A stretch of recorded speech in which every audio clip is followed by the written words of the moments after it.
જય સ્વામિનારાયણ. આપણે શીખીએ છીએ પ્રકરણ 11 જેનું ટાઇટલ છે ક્ષેત્રફળ અને પરિમિતિ. એમાં આપણે જે બધા વિવિધ આકાર હોય એનું ક્ષેત્રફળ શોધતા શીખ્યા અને એની વ્યાખ્યાને પણ આપણે જોયું હતું કે ક્ષેત્રફળ એટલે શું કે સપાટી પર રોકેલી જગ્યા કોઈ આકૃતિ, જેમ કે આ અત્યારે મારી પાસે પેજ છે, એ પેજમાં મેં આ ચોરસ બનાવ્યું તો આ ચોરસ કેટલી જગ્યા રોકશે, પેજનો કેટલો હિસ્સો રોકશે એ આપણે ગણીએ ને એને ક્ષેત્રફળ કહેવાય. બરાબર છે. ક્ષેત્રફળમાં આપણે જે આલેખપત્ર ઉપર પણ ક્ષેત્રફળને શોધતા શીખી ગયા કે આલેખપત્ર પર કેટલા ખાના રોકે છે તમારી જે તે આકૃતિ છે એ વાળી. બરાબર, તો એ આપણે ગણતરી કરતા શીખ્યા કે આખું ખાનું હોય તો આખું બોક્સ ભરેલું હોય તો રાઉન્ડ કરવાનું, એને 1 ગણવાનું. અડધું ખાનું ભરેલું હોય તો એમાં ચોકડીની નિશાની કરવાની, એને 2 અડધા ખાના કરીને 1 કરવાનું, મતલબ ભાગ્યા 2 કરી દેવાના. અને જો અડધાથી ઓછું ખાનું ભરેલું હોય તો એને ગણતરીમાં જ નહીં લેવાનું, અને અડધા કરતાં વધારે ખાનું ભરેલું હોય તો પણ એને એક આખું ખાનું ગણી લેવાનું. એવી રીતે આપણે એનું ક્ષેત્રફળ શોધી શકશું. બરાબર છે. હવે આવે છે પ્રશ્ન 5 સ્વાધ્યાય પોથીની અંદર. બરાબર, એમાં સૂચના છે કે નીચે આપેલી આકૃતિઓની પરિમિતિ શોધો. બરાબર, હવે જો ખાસ આ ચેપ્ટરમાં એક વસ્તુ તમને કહી દઉં કે આ ચેપ્ટરમાં આકૃતિઓને એવું વધારે જ છે, એટલે તમને હું જ્યારે હોમવર્ક મોકલીશ તો પીડીએફમાં તમને 7-8 પેજ કે એવું બધું આવશે, પણ એટલા બધા પેજ જોઈને ડરી નહીં જવાનું. એવું નહીં કહેવાનું આટલું બધું લેસન. તમારે પેજ ઓપન કરીને જોવાના કે શું છે, કેટલું લખવાનું છે. બરાબર, એટલે આમ એવું નહીં વિચારી કે 10 પેજ આવ્યા કે 5 પેજ આવ્યા, એવું નહીં. લખવાનું તો અંદર થોડુંક જ હોય, આકૃતિ એ જ જગ્યા રોકી હોય. બરાબર, એટલે એવું ટેન્શન નહીં કરવાનું. અને પ્રેક્ટિસ વર્કમાંથી જે આપું એ બધું નોટમાં લખી દેવાનું. એમાં પણ બહુ વિચારવાનું નહીં, થોડુંક જ હશે અને કદાચ વધારે હશે તો એમાં આકૃતિઓ વધારે હશે, કેમ કે ચેપ્ટર જ એવું છે કે જેમાં આકૃતિઓ આવી શકે. બરાબર, તો આપણે જોઈએ કે આપેલી આકૃતિની પરિમિતિ શોધો. હવે પરિમિતિ એટલે શું? બરાબર, શું ખબર છે?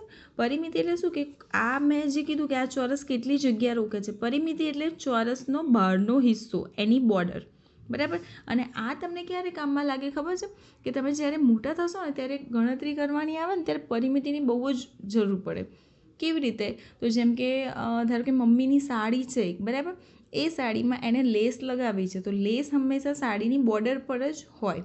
બરાબર, તો એને કેટલી લેસ જોઈશે? તો એને સાડીની ચારે બાજુનું માપ કરવું પડે, પછી એ કહી શકે કે મને 5 મીટર લેસ આપો કે 10 મીટર લેસ આપો, એવી રીતે. બરાબર, લેસ એટલે બોર્ડર. પછી તમારું ઘર છે, બરાબર, નીચે ટેનામેન્ટમાં રહેતા હો તો તમારું ઘર છે, ઘરની આજુબાજુ તમારે દિવાલ કરવી છે, તો એની ગણતરી માટે આ પરિમિતિનો ઉપયોગ થાય. બરાબર, એવા ઘણા નાના મોટા દાખલા આવે આવી રીતે, તો એની અંદર તમે પરિમિતિનો ઉપયોગ કરી શકો. અને એ આ અત્યારે આવડતું હશે ને તો એ ગણતરી તમે ઇઝીલી કરી શકશો. બરાબર છે, એકદમ ઇઝી, બહુ જ મજા આવે, કશું જ નથી. પરિમિતિ એટલે સરવાળો, સિમ્પલ એવું યાદ રાખવાનું. અને કોનો સરવાળો? તો જે આકૃતિ આપી હોય એની બધી જે સાઈડ છે ને એનો સરવાળો કરી દેવાનો. બરાબર છે, કે આકૃતિની પરિમિતિ શોધો. બરાબર, તો અહીંયા લખવાનું આપણે કે પરિમિતિ બરાબર 2 + 2 + 2 + 2 બરાબર કેટલા થશે? 8. અને એનો એકમ કયો છે? સેમી. તો અહીં લખી દઈશું સેમી. સિમ્પલ. હવે આ બાજુ આ દાખલો, તો લંબચોરસ છે, તો આમાં પણ અહીંયાથી ચાલુ કરીને આમ રાઉન્ડ આપણે ફરીએ તો 4 + 2 + 4 + 2 બરાબર કેટલા થાય? હા, એ ખાસ ધ્યાન રાખવાનું કે એક બાજુ બાકી ના રહી જવી જોઈએ. જો બાજુ બાકી રહેશે તો તમારો જવાબ બદલાઈ જશે, ખોટો આવશે. તો 4 ને 4 8, 9 10 11 12 12 સેમી. ક્લિયર? હવે આ આકૃતિ, તો 2 + 2 + 3 + 3 2 ને 2 4, 4 ને 3 7, 7 ને 3 10 સેમી. ત્રિકોણ છે, ત્રિકોણમાં 3 જ બાજુ હોય તો 2 + 3 + 4, તો 4 ને 3 7, 7 ને 2 9 સેમી. બરાબર, સિમ્પલ દાખલા છે. આ પણ ચોરસ છે, ત્રિકોણ છે, બસ આ રીતે જ છે જેમ કે આ દાખલો, તો 2 + 3 + 4 + 4, તો 4 ને 4 8, 8 ને 2 10 ને 3 13 સેમી. કોઈમાં પાછળ મીટર આપ્યું હોય તો મીટર લખી દેવાનું. બરાબર, એ રીતે જ આ બધા દાખલા થશે. પાછળ આપણે જોઈ લઈએ. પાછળ શેપ અલગ છે. બરાબર, આમાં 5 સાઈડ આપી છે, તો 5નો સરવાળો કરી દેવાનો. હું અહીંયાથી લખું છું કે 2 + 2 + 4 + 3 + 3, તો આનો સરવાળો 3 3 6, 6 4 10, 11 12 13 14 સેમી. ઇઝી. આકૃતિ જોઈને ડરી નહીં જવાનું. હવે આમાં 5 સેમી. કેટલી બાજુ છે? 1 2 3 4 5 6 સાઈડ છે, બરાબર. તો હું અહીંયાથી ચાલુ કરું તો 1 2 3 4 5 6 અને કેટલા થાય? 5 6 30 સેમી. સિમ્પલ, બરાબર. હવે પરિમિતિ આલેખપત્ર ઉપરથી શોધવાની, બરાબર. હવે આમાં તમને બાજુના માપ નથી લખ્યા કે 2 સેમી 3 સેમી, આપણે ગણવાના. કેવી રીતે? તો અહીંયા આપ્યું છે દરેક ખાનાની લંબાઈ 1 સેમી. હવે પરિમિતિ ક્ષેત્રફળમાં શું એક ધ્યાન રાખવાનું ખબર છે? ક્ષેત્રફળમાં છે ને આપણે અહીંયા રાઉન્ડ કરતા હતા, બરાબર, આવી રીતે કે આ ખાનું ગણાઈ ગયું છે પછી અહીંયા જ ગણવાનું. પરિમિતિમાં છે ને બાજુ ગણવાની છે, એટલે આપણે આમાં છે ને આવી રીતે આમ લીટી કરીને ગણતરી કરશું, બરાબર. એટલે ખબર પડે કે બધી બાજુ આવી ગઈ કે નહીં, બરાબર. તો 1 2 3 4 5 થઈ. હવે અહીંયાથી નહીં ગણવાનું, આ જ બાજુથી ગણવાનું, બરાબર. આને ફરી અહીંયા ગણી લેવાની. તો કેટલી થશે? 5 6 7 8 9 10 11 12 13 14 15 16 17 18, બરાબર. તો આમાં થશે 18 સેમી. ગણવાનું ને લખવાનું. આમાં ગણીએ 1 2 3 4 5 6 7 8 9 10 11 12 13 14 15 16 17 18. આ પણ 18 સેમી. જેટલી બાજુ હોય એ પ્રમાણે લખી દેવાનું. આમાં લખીએ 1 2 3 4 5 6 7 8 9 10 11 12 13 14 15 16 17 18 19 20 21 22 23 24 25 26. તો આમાં થશે 26 સેમી, બરાબર. જે આ બધા શેપ હોય એ રીતે ગણતરી કરીને લખી શકાશે, બરાબર છે. હવે જોઈએ પ્રશ્ન 7. હવે આમાં પણ માપ આપ્યા છે, અંદર આકૃતિ છે અને આકૃતિ પરથી નીચે સવાલ પૂછ્યા.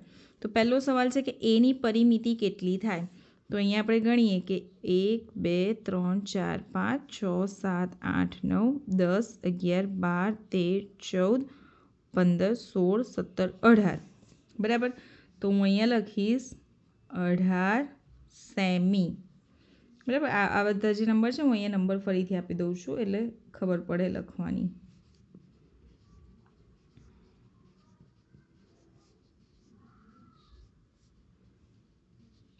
હવે ડીની પરિમિતિ. તો ડીની પરિમિતિ શોધી દઈએ. 1 2 3 4 5 6 7 8 9 10 11 12 13 14, બરાબર. તો આની થશે 14 સેમી, બરાબર. પછી એવી રીતે છે કે કઈ બે આકૃતિની પરિમિતિ સરખી છે, એટલે બધાની આપણે શોધીએ તો ખબર પડે કોની સૌથી વધારે છે, કોની ઓછી છે. એટલે આપણે બધાની શોધી દઈએ ને તો આપણે તરત ખ્યાલ આવી જાય. પછી જો ઈનું ક્ષેત્રફળ કેટલું છે, બરાબર. તો આમાં આપણે રાઉન્ડ કરશું કે 1 2 3 4 5 6 7 8 9 10 11 12 13 14 15 16 17 18, બરાબર. તો છઠ્ઠાનો જવાબ આવશે તો 18 ચોરસ સેમી, બરાબર. આ એનું ક્ષેત્રફળ. હવે એનું ક્ષેત્રફળ પૂછ્યું છે તો એ પણ આપણે આની અંદર ગણતરી કરીને લખી શકશું. 1 2 3 4 5 6 7 8 9 10 11 12 13 14 15 16 17 18 19 20, બરાબર. તો ઈનું ક્ષેત્રફળ થશે 20 સેમી. કોનું ક્ષેત્રફળ વધારે કોનું ઓછું છે એ પણ આપણે એ રીતે જ લખી દેવાનું. આમાં 9 સુધી જ છે, બરાબર. બધાના ક્ષેત્રફળ શોધીને આપણે લખી શકશું એનો પણ જવાબ, બરાબર. પાછળ જોઈએ પ્રશ્ન 8. હવે આની અંદર વિવિધ ટપાલની ટિકિટો મૂકી છે. ટપાલની ટિકિટ એનો મતલબ કે કોઈ પણ તમે કાગળ લખીને પોસ્ટ કરો તો અમુક એની જે ટિકિટ આવે ને એ ટિકિટ ચોંટાડવી પડે. જો ટિકિટ ચોંટાડેલી હોય તો જ તમારી ટપાલ આગળ જે તે સ્થળે પહોંચીને જે તે વ્યક્તિના હાથમાં કે ઘરમાં જઈ શકે. જો તમે ટિકિટ ચોંટાડવાનું ભૂલી ગયા કે નથી ચોંટાડી તો એ ટિકિટ તમારી જે તે પોસ્ટ ઓફિસ છે ત્યાં જ રહે, ત્યાંથી આગળ જઈ શકે નહીં. એટલે ટિકિટ લગાવવી કમ્પલસરી છે. એ ટિકિટમાં અલગ અલગ ટાઈપની આવી રીતે ચિત્રોવાળી ટિકિટ આવતી હોય છે, બરાબર. તો એ ટિકિટને આવી રીતે આલેખપત્ર પર મૂકી છે અને જોવાનું છે કે કોણ કેટલું ક્ષેત્રફળ રોકે છે અને કોણ કેટલી પરિમિતિ રોકે છે, બરાબર. ટિકિટના નામ છે ABCDEF અને એ બધાની પરિમિતિ અને બધાનું જ ક્ષેત્રફળ અહીંયા આપણે લખવાનું રહેશે. તો આપણે કાં તો પહેલાં બધી પરિમિતિ શોધી દઈએ કાં તો પહેલાં બધું ક્ષેત્રફળ. અથવા એક એક આકૃતિનું પરિમિતિ અને ક્ષેત્રફળ જેમ આ લોકો સિરિયલ નંબર આપે છે 1 2 3 4 એ રીતે ગણતરી કરવી હોય તો એ રીતે પણ આપણે કરી શકશું. બરાબર છે. તો અહીંયા આપણે એક બે આકૃતિ જરા જોઈ લઈએ કે એની પરિમિતિ. બરાબર. તો 1 2 3 4 5 6 7 8 9 10 11 12 13 14 15 16. બરાબર. તો પરિમિતિ થઈ 16 સેમી અને ક્ષેત્રફળ કેટલું થશે તો અંદર આપણે રાઉન્ડ કરવા પડશે 1 2 3 4 5 6 7 8 9 10 11 12 13 14 15. બરાબર. તો અહીંયા લખશું 15 ચો સેમી. એકમ ખાસ ધ્યાન રાખજો. બરાબર. અહીંયા ચો સેમી નહીં સેમી કરી દેશો તો નહીં ચાલે. એકમ નહીં હોય તો અડધો માર્ક્સ કપાઈ જશે પરીક્ષામાં. એટલે એકમ લખવા જરૂરી અને કમ્પલસરી છે. બરાબર. એટલે ધ્યાન રાખવાનું ક્ષેત્રફળ હોય તો ચોરસ સેમી કે ચોરસ મીટર અને પરિમિતિ હોય તો ડાયરેક્ટ સેન્ટીમીટર કે મીટર કે કિલોમીટર તમે લખી શકો છો. બરાબર. હવે જો આની અંદર ક્ષેત્રફળમાં આપણે રાઉન્ડ કરીએ તો બરાબર નથી દેખાતા. તો કદાચ આવી આકૃતિમાં જે ક્ષેત્રફળ શોધવાનું હોય તો આખા રાઉન્ડ ના કરો, ડોટ કરીને તમે ગણી લો ને તો ચાલે. પણ પ્લેન આકૃતિ હોય તો રાઉન્ડ કરીને જ ગણવાના. બરાબર. એ ખાસ ધ્યાન રાખવાનું. આપણે બીજી આકૃતિ લઈએ બી વાળી. હવે એની પરિમિતિ 1 2 3 4 5 6 7 8 9 10 11 12 13 14 15 16 17 18. બરાબર. તો આમાં થશે 18 સેમી અને હવે એનું ક્ષેત્રફળ એટલે અંદરનો હિસ્સો 1 2 3 4 6 7 8 9 10 11 12 13 14 15 16 17 18 19 20. તેનું ક્ષેત્રફળ થયું 24 સેમી. બરાબર છે. સિમ્પલ આવી રીતે. એટલે બધા દાખલા આ રીતના જ છે. બરાબર. બધી જ પરિમિતિનું ક્ષેત્રફળ. હવે આગળ જમીનના ટુકડાને એક સરખા એવા 3 ભાગમાં વહેંચો કે દરેક ભાગમાં એક વૃક્ષ આવે. બરાબર. અંદર અલગ અલગ રંગ પૂરવાના છે. એટલે તમે તમારા મનગમતા રંગ પૂરી શકો છો. મેં અહીંયા એમને સાદું ભાગ પાડ્યા છે અહીંયા ગણતરી કરીને. બરાબર. કે દરેક હિસ્સામાં એક એક ઝાડ આવે અને દરેકમાં ભાગ પણ દરેકના સરખા પડે. બરાબર. એ રીતે મેં અહીંયા બનાવી છે આકૃતિ. તમે 3 એવી રીતે ખાના પાડીને એમાં રંગ પૂરી શકો છો. બરાબર. એટલે આપણે આમાં શું કરવાનું પહેલાં ટોટલ ખાના ગણવાના કેટલા થાય 1 2 3 4 5 6 7 8 9 10. આ બાજુ 1 2 3 4 5 6 7 8 9. બરાબર. 9 સુધી છે એટલે ટોટલ 10 ને 9 90 ખાના છે ને એને 3 ભાગ એટલે એક ખાનામાં ઓછામાં ઓછા 30 આવવા જોઈએ. 30 તરી 90. બરાબર. તો મેં એ રીતે અહીંયા ગણતરી કરી છે કે પહેલો હિસ્સો છે એ આવી રીતે લીધો છે કે ઉપરવાળું ઝાડ એમાં આવી ગયું. બરાબર. બીજો હિસ્સો અહીંયાથી લીધો છે મેં એટલે આ બધા 30 ખાના છે. બરાબર. અને ત્રીજો હિસ્સો છે એ આવી રીતે લીધો છે એટલે આ ઝાડ આ સાઈડ પણ આવી જશે. બરાબર. તો આ રીતે હું અહીંયા ખાના પાડું છું. તમે આ મુજબ જાતે લાઈન કરીને મનગમતા પેન્સિલિયા કલર. બરાબર. ચોકિયા કલર કરશો તો સામેનું પેજ ને બધું બગડશે, પાછળનું પત્તું પણ ખરાબ લાગશે. એટલે આપણે એવું નહીં કરવાનું. પેન્સિલિયા કલર હોય ને એ આછા પૂરી દેવાના. બરાબર છે. આ રીતે પહેલાં ભાગ કરી દેવાનો ને પછી અંદર રંગ કરી દેવાના. બરાબર. અને આ રીતે તમે બનાવી શકો છો. બરાબર. અને ધારો કે તમારે કલર નથી કરવા તો પેન્સિલથી ડિઝાઇન બી કરો કે ભાઈ ડોટ કરો, અહીંયા રાઉન્ડ કરો, અહીંયા સ્ટાર બનાવો. એવી રીતે પણ તમે કરી શકો છો. જે પણ કરશો ચાલશે. બરાબર. અને સામેની સાઈડ બીજા દાખલામાં પણ એવું જ છે. આના પણ 3 હિસ્સા પાડવાના કે દરેકમાં એક એક ઝાડ આવે તો એ પણ આમાં તો સીધા જ આપણે લીટી દોરીને ભાગ કરી શકીએ છીએ. બરાબર. તો સિમ્પલ આજ માટે આટલી વસ્તુ છે.